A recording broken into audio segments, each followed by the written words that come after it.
Can I tell you a scary story? And my oh my, what a scary story there is to be found in The Creeping, written and directed by Jamie Hooper, who's done shorts. This is their feature film debut. Also written by Helen Miles in her feature writing credit, but she's taken part in various film projects. Check out their IMDb pages for the full listings. And this takes place somewhere in the UK. They don't quite establish it, but it's a UK-based story about Anna. And first we see young Anna and her dad, and he tells her a scary story about a guy creeping around and being right here. He's right beside you. And from there, we have a ghost story that also deals with family drama and family secrets. And my oh my, when the secrets get revealed, things really get, yeah. That being said, this movie is, I don't want to say low rent in a bad way, because it takes its time building the story, and it is much more of a throwback to 60s and 70s, films that build up the story and use, good, sound design as far as, creepy noises, doors opening and closing, long pans down the hallway. And it does tell the story of Anna coming to grips with the fact that stuff that she thought she knew about her family life, well, it turns out some of it was true and some of it was really goddamn just a fucking lie. She's going to take care of her Nan. And it becomes obvious that the Nan, grandmother, has memory issues, but also has certain secrets that she has in her head. And there is a friend slash caregiver, Karen Marrow, not donating any bone marrow, as it were, or marrow, I'm not actually sure how to pronounce that. Sophie Thompson, she plays her, and she's there to provide, a little bit more of a backstory as far as being there for Nan, and Anna has to figure out what's going on with her grandmother, because her grandmother seems to see strange things and weird nightmares are coming up, a lot of nightmares. In fact, Anna is having strange nightmares right around the time of 3:23 a.m., and we find out what that time means a little bit later on. And we get flashbacks of her and her dad, and then she finds out more about her mom, because she didn't really get to know her mom from her birth, because she died when, Anna was very young, her mother Maggie. And Nan says, oh, you look so much like Maggie. And because her memory's going, she has dementia, a form of dementia that's gradually getting worse and worse. She keeps confusing Anna with Maggie. And then there are certain bumps in the night, certain things going on, and something that ties back to the grandfather. And this movie has a very small cast, In fact, I think it was less than 20 people that were actually listed on IMDb.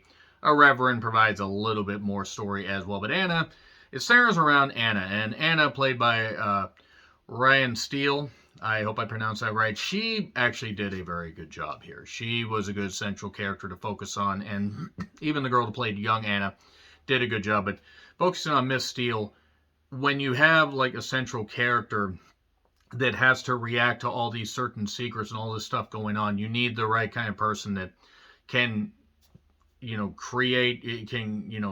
with this drama, but not in a goofy way, in a more somber but realistic way, like, holy shit, I didn't expect for this stuff to happen. And I'm trying to keep it as spoiler-free as possible. But let's just say this family tree's a little bit goddamn messed up. Could have used a little trimming, as it were. It is more of a ghost story with the family drama bubbling up, and kind of balances the two pretty well. In fact, for the most part, I would say that Jamie Hooper gets it right for the most part. There are a few too many of the jump scares of boo noise and a couple things that we've seen before, but there's a particular amount of skill and effort put into this where Jamie Hooper really does actually hit the mark more often than not. And the whole, idea from the very beginning about the dad telling Anna the scary ghost story, well, that actually ends up kind of becoming true to life, as you find out as the movie goes on. It has a good atmosphere, it has some good performances. Once again, Ryan, R-I-A-N-N, Ryan Steele. I'm not actually totally sure how to pronounce her name. I apologize if I got that wrong. She does a good job, and the other performances are pretty good overall. It does fall back on some familiar tropes and cliches as far as ghost stories and bumps in the night and stuff like that, but it does deal with a particular dark subject matter in the best way possible. There are some dicey moments with the special effects, but I can't really fault that because it was a low-budget movie and they told the story well enough. I'm willing to overlook that. It's not a perfect movie, but it's definitely worth checking out. It is available on Amazon as of now for about $6 to $7, depending on the currency exchange in your particular region.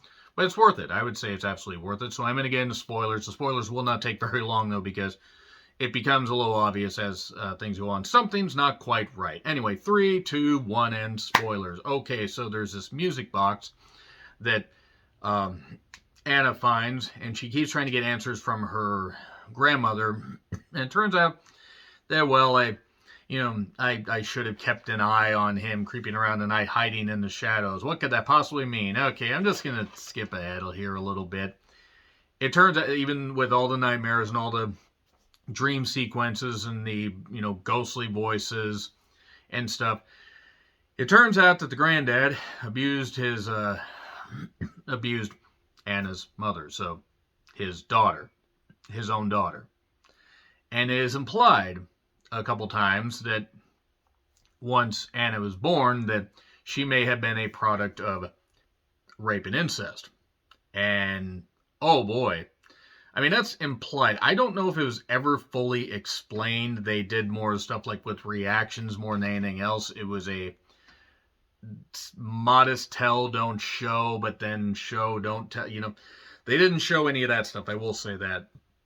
But at first, we think that the granddad ended his own life.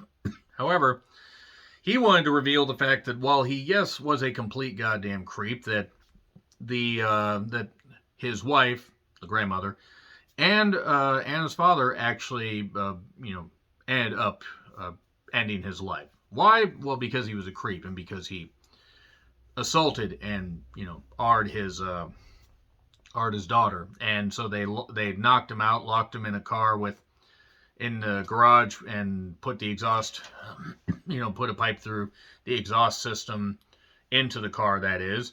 And basically choked him out. He choked him out. Too many pronouns, pal. But he choked him out. And then the granddad was trying to get at, after he had dispatched Nan and Karen, tried to get at Anna, but Anna says, "You're not going to bother anybody anymore," and smashes the music box, and then he fades away. So suddenly, everything's fine. Everything's totally fine. Everybody goes away. They're doing their own thing. The house is no longer haunted.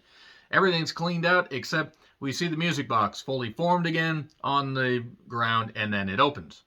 The lid opens just as the credits, just as it fades to black. So, oh no, Granddad's going to be back soon. Granddad!